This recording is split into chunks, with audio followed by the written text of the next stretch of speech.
ಎಲ್ಲರಿಗೂ ನಮಸ್ಕಾರ ಸ್ನೇಹಿತರೆ. ಮಳೆ ಇಲ್ಲದೆ ಕಂಗಾಲಾಗಿ ಕೂತಿದ್ದ ಕನ್ನಡಿಗರಿಗೆ ಇದೀಗ ಭರ್ಜರಿ ಮಳೆಯ ಸಿಂಚನವಾಗಿದೆ. ವರುಣದೇವ ಅಬ್ಬರಿಸಿದ್ದಾನೆ. ಹಾಗೆ ಭಾರೀ ಮಳೆ ಕಂಡು ಕನ್ನಡಿಗರು ಖುಷಿಯಾಗಿದ್ದಾರೆ. ನಿನ್ನೆ ಬೆಂಗಳೂರು ಸೇರಿದಂತೆ ಕರ್ನಾಟಕದ ಹಲವು ಜಿಲ್ಲೆಗಳಲ್ಲಿ ಭಾರೀ ಮಳೆ ಬಿದ್ದಿದೆ.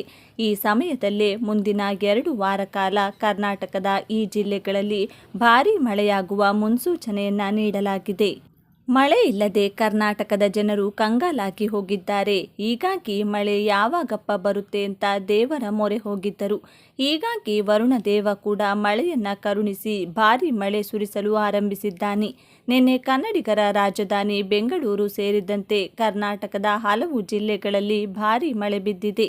ಹಾಗೆ ಮುಂದಿನ ಕೆಲ ದಿನಗಳ ಕಾಲ ಇದೇ ರೀತಿಯಾಗಿ ಮಳೆ ಬೀಳಲಿದೆ ಎನ್ನಲಾಗಿದೆ. ಮುಂದಿನ 24 ಗಂಟೆಯಲ್ಲಿ ಶುರುವಾಗಲಿರುವ ಮಳೆ ಕರ್ನಾಟಕದ ಈ ಜಿಲ್ಲೆಗಳಲ್ಲಿ ಅಬ್ಬರಿಸುವುದು ಗ್ಯಾರಂಟಿಯಾಗಿದೆ. ನೀರಿಗಾಗಿ ಪರದಾಡುತ್ತಿದ್ದ ಜನ ಬೆಂಗಳೂರು ಸೇರಿದಂತೆ ಕರ್ನಾಟಕದ ಬಹುತೇಕ ಜಿಲ್ಲೆಗಳಿಗೆ ಕಳೆದ 4 ತಿಂಗಳಿಂದ ಕುಡಿಯುವ ನೀರಿಗೂ ಕಷ್ಟವಾಗಿದೆ. ಯಾಕಂದರೆ ಕರ್ನಾಟಕದಲ್ಲಿ ನೀರು ಪೂರೈಸುವ ಜಲಾಶಯ ಒಣಗುತ್ತಾ ಬರುತ್ತಿವೆ.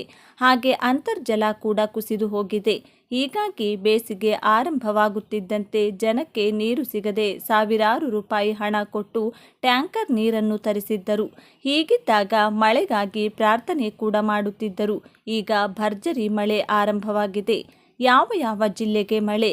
ಮೇ ತಿಂಗಳ 15ನೇ ತಾರೀಕಿನ ತನಕ ಅಂದರೆ ಮುಂದಿನ 2 ವಾರಗಳ ಕಾಲ ಚಿಕ್ಕಮಗಳೂರು, ತುಮಕೂರು, ಚಿಕ್ಕಬಳ್ಳಾಪುರ, ಹಾಸನ, ರಾಮನಗರ, ಬೆಂಗಳೂರು ನಗರ ಹಾಗೂ ಬೆಂಗಳೂರು ಗ್ರಾಮಾಂತರ, ದಕ್ಷಿಣ ಕನ್ನಡ, ಉಡುಪಿ, ಚಿತ್ರದುರ್ಗ ಜಿಲ್ಲೆಗಳಿಗೆ ಗುಡುಗು ಸಹಿತ ಭರ್ಜರಿ ಮಳೆ ಬೀಳಲಿದೆ ಎಂದು ಮುನ್ಸೂಚನೆ ನೀಡಲಾಗಿದೆ. ಇದರ ಜೊತೆಗೆ ಕೊಡಗು ಮತ್ತು ಮೈಸೂರು, ಚಾಮರಾಜನಗರ, ಬೀದರ್, ಕಲಬುರಗಿ, ಯಾದಗಿರಿ ಜಿಲ್ಲೆಗಳಲ್ಲಿ ಮುಂದಿನ 2 ವಾರಗಳ ಕಾಲ ಗುಡುಗು ಸಹಿತ ಭರ್ಜರಿ ಮಳೆ ಬೀಳುವುದು ಗ್ಯಾರಂಟಿಯಾಗಿದೆ.